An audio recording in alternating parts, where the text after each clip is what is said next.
are delivery robots. In America, these things started showing up on college campuses about a year ago. The bots are 22 inches wide, 25 inches long, and 23 inches tall. They weigh about 40 to 50 pounds, and they're dumb as a doorknob.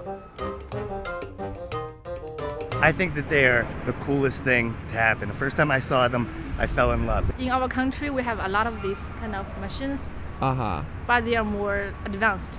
I want to kick them every time I see them, like into the street. I hate having to get out of the way of a machine. If you had to describe them in one word, what would it be? Intrusive. Disorganized. Dumb. Why, oh why do they do me this way? Tell me you wanna go, then tell me to stay. The bots don't seem to be very high in demand. Most of the time they just lounge about at the loading station. In order to get one of these things moving, we've placed an order to Red Hawk Coffee. And we'll be ordering from Taco Bell, which is located about half a mile down Forbes.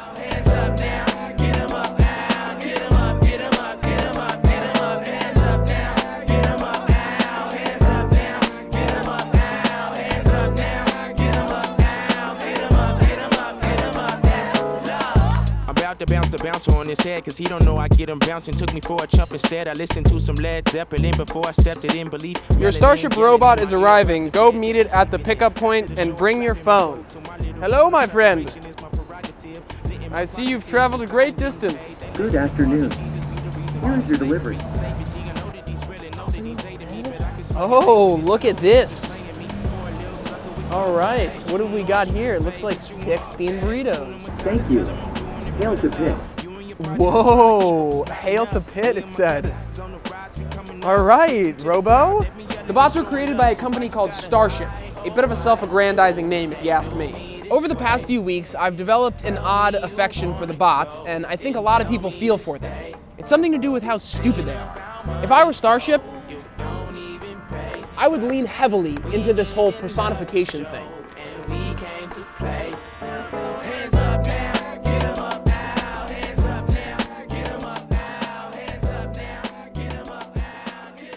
Thank you. Hail to Pitt. Rather than spending time in line waiting for food or coffee, or having to stay nearby to the cafeteria, our technology allows employees more freedom to spend time how they want, where they want. Whether it's having a late lunch at your desk during a busy day, or going outside and enjoying a snack with colleagues, our robots can help.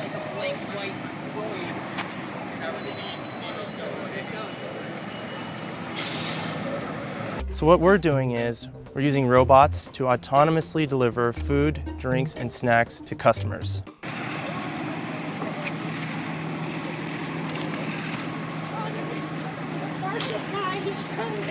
We're enabling everyone to order food directly to their building or anywhere they want outside.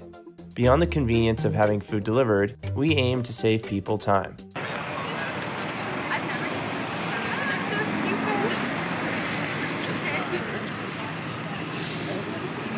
Look at this fucking nightmare. Please let me pass. I'm going to be late.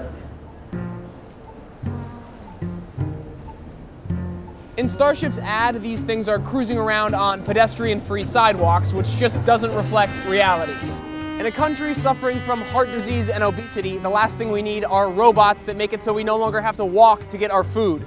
It's amazing that these things can do what they do, but in their current state, they're endangering people more than they're helping people. All right, so what is your name and what do you do? You're a PhD student? Yeah, okay. My name's Emily Ackerman. I'm a PhD student at Pitt in chemical engineering. October, I was like crossing the street, Forbes. I'm short, obviously, so I can't always see over people. But the light turned and everyone started walking. So I started walking. I noticed that there was a robot sitting in the curb cut, pretty much directly in the center, 3 or 4 inches from the street.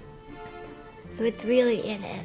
I walked up to it, I was like, I don't really know what to do right now because I need to get on the sidewalk. Excuse me. Hello? The walk sign is up. I'm supposed to be on the sidewalk now and I'm not. And so I was like, Do I turn around and walk back even though the lights are green? Do I like go around the corner? And I ended up just hopping the curb, so taking like the bigger bump, which is kind of painful and like unnecessary, frankly. Then what happened? You took to... I went to Twitter, like a true millennial. Emily tweeted about her experience and the thing blew up. Hundreds and hundreds of people were commenting and sharing stories of similar encounters with the bots, or sending her memes encouraging her to ram through the robots. Pitt paused the testing of the robots for a few days, and Emily wrote an article for the Atlantic's City Lab. I think the biggest thing is that we're all so different. Like, part of the reason that this is such a problem is because you can design things to fit, the needs of lots of different groups and things, but the disability community is so diverse. We just are trying to get by in a world that's not really built for us. And when we ask for help making the world a little more for us, we appreciate any help we can get,